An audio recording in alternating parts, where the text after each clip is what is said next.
From Montana's news leader, this is the MTN 530 News. Tonight on your Q2 530 News, MTN Investigates checks in on a claim that Billings police officers do not profile based on the color of someone's skin. Also tonight, 2 more deaths and more than 100 new confirmed coronavirus cases across Montana as protests break out in Bozeman over the issue of mandatory masks. And people from all across Yellowstone County line up to get tested for COVID-19 as county health officials kick off daily free testing. Good evening, everyone. Thanks for joining us tonight. I'm Jeanelle Slade. Well, it is a frustration that is not going away. Today, 2 more deaths reported in Yellowstone County, but this time from 2 separate long-term care facilities. Riverstone Health reports another woman in her 80s died yesterday due to the outbreak at Canyon Creek Memory Care. She is the 8th Canyon Creek resident to die since a week ago Monday. The other Montana death reported today, also a woman in her 80s who lived at MorningStar Senior Living in Billings. She passed away on Sunday. Now, to date, across Yellowstone County, 13 people have died from issues related to COVID-19. The county reports another 32 positive cases today. That's about a third of the state's confirmed 109 cases today. Also, Webo and Stillwater counties, each in the Q2 viewing area, report their first confirmed cases. There are more than 1,000, or there are just under 1,000 active cases across Montana and now 34 deaths. Well, tonight we've learned of 8 active COVID-19 cases in the Billings Men's Pre-Release Center. The first case was identified over the 4th of July weekend in the Men's Alpha House Pre-Release Center. Alternative CEO David Armstrong tells Q2 today that 4 additional cases were identified last Thursday after 300 staff and inmates were given surveillance testing. Now, the other 3 cases in the facility came to light from symptomatic testing of inmates. Under guidance from local health officials, Alternative's inmates have been kept in their rooms and not allowed to go to work since the holiday weekend. The most conservative path was to close down the entire facility and place people on quarantine for 14 days. So the people who do not have active COVID were clear of COVID at least last Thursday, and they're asymptomatic at this point. So at the end of 14-day quarantine, some of those will return to their normal work schedules. And Armstrong tells Q2 there are no active cases in the Women's Pre-Release Center, while the active men's cases are roomed together with access to their own bathrooms. Well, a slew of vehicles lined up outside the Shrine Auditorium this morning for free COVID-19 testing. Riverstone Health reports 237 people were tested today. But because of staffing capacity, only 175 tests will be available each day moving forward. Now today, 80 people with symptoms were tested and 157 people who are asymptomatic. Now, testing will continue Monday through Friday at the Shrine for the foreseeable future. Those with a prescription from Riverstone Health are tested from 9 to 10 a.m. and then from 10 to 12:30, testing is offered to anyone on a first-come, first-served basis. Health officials asked to please follow signs and staff and remain in your vehicle. Well, the debate over wearing masks is a heated one across Montana. This morning in Bozeman, local health authorities tried to discuss the possibility of mandatory masks. MTN's Gabby Crevitt reports an angry crowd put an end to that. We're outside the Commons off of Baxter Lane here in Bozeman, where earlier this morning the Gallatin City County Health Department's Board of Health was supposed to meet to discuss a possible new emergency rule that could require the use of face coverings in most public spaces. That meeting ended before it could even start. 1 death in Gallatin County! How dare you do this to us! Emotions were high at the special Board of Health meeting this morning, where the possible requirement of masks and face coverings was to be the main topic of discussion. Things escalated once it was announced the meeting was postponed. People were rude. They were very inconsiderate. It was going to become impossible to have the meeting, so we shut the meeting down and we will regroup. It all started when Gallatin County Sheriff Brian Gutkin tried to get the crowd to follow the meeting's social distance rules. We can only allow the people in the chairs in here. Other people can go outside, and before you shake your head, just wait a second. Listen to me. If you want to have this meeting, and I want you to have this meeting, and you want to have this meeting, then please follow the rules. Many attendees refused to leave the auditorium, and the board threatened to have the meeting virtually. The disruption continued until the meeting was finally postponed. Sheriff Gutkin said that many people against a possible mask mandate felt like their voices haven't been heard, and that fueled the emotion this morning. It seems to me that a meeting here of 100 people will not work. How about the field house or the stadium? I'm accosted by people wearing masks, and I'm kicked out of a grocery store, and I'm not able to feed my children soon. What am I going to do?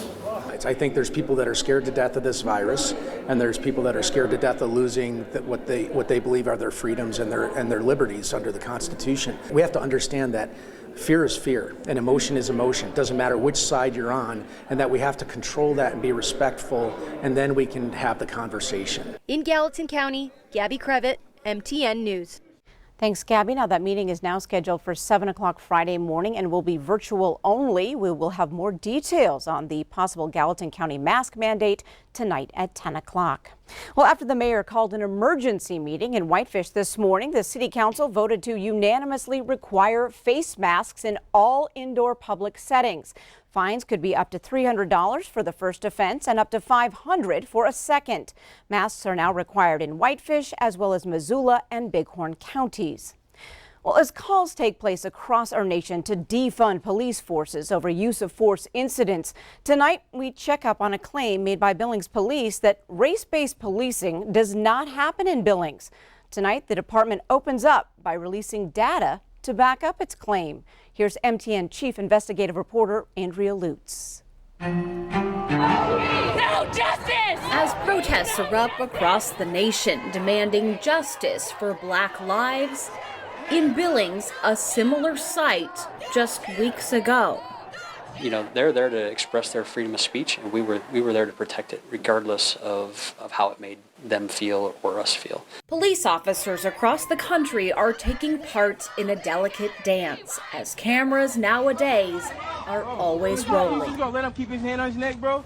I know that when the general public sees that video, they look at it and they see that that's wrong. The man ain't moved yet. And when I look at that from a law enforcement perspective, I see that video and I see lots of things that are wrong with it, and I kind of see the underlying reasons. Lieutenant Brandon Woolley with the Billings Police Department is taking a firm stand on something he says is largely perceived in our community: officers enforcing based on race. This department is not engaged in racial bias policing.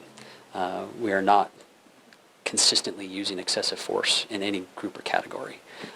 We police ourselves, and we have policies and practices set up to continually improve upon to be a professional organization. So MTN Investigates is checking up on those claims. In 2019, Billings Police arrested over 4,000 individuals. 58% of those arrests involve people who are white, 28% are Native Americans, and 5% Black individuals. And much of the work officers do, according to Woolley, is reactive policing, not proactive, something best tracked through traffic stops. In 2019, 78% of traffic stops were with white individuals, 9% involved Native Americans, and 3% involved Blacks. We take every complaint that comes to us seriously. If we are made aware of a complaint, even third party, about unconstitutional or racial bias in our department, we investigate those immediately. Data shows of the 192 complaints made against officers in 2019, 101 were department initiated. Our department internally initiates and sustains more complaints against its officer from internal complaints than it does from external complaints, which is a way of showing that we're policing ourselves. And when it comes to use of force complaints, the police department is tracking those as well. In 2019, there were 131 use of force reports tracked within the department. 59% of those reports involved someone who is white, 27% involved a Native American individual, and 5% involved someone who is Black. Those numbers closely aligning with the diverse makeup of our community as it correlates to police interactions based on arrests. You know, our officers are human. They're going to make mistakes.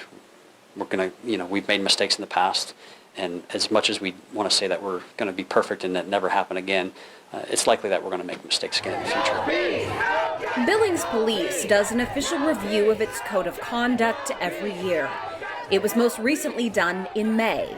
The police brutality video of George Floyd occurred on May 25th. Police departments across the nation are currently under a microscope for how they handle use of force calls and whether those calls are connected to race.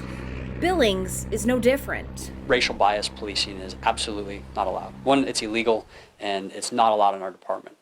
And so we've also said that in policy, but what that says is the department is saying that these are our goals, these are our missions, these are what we work by, this is what we hold you accountable to.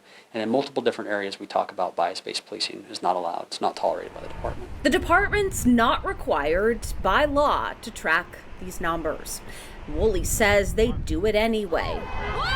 And he maintains that despite a feeling otherwise, Billings Police is transparent in its enforcement. I think there's an overall mindset in this organization that we are members of this community. We're here to protect, we're here to serve, and that transparency is important.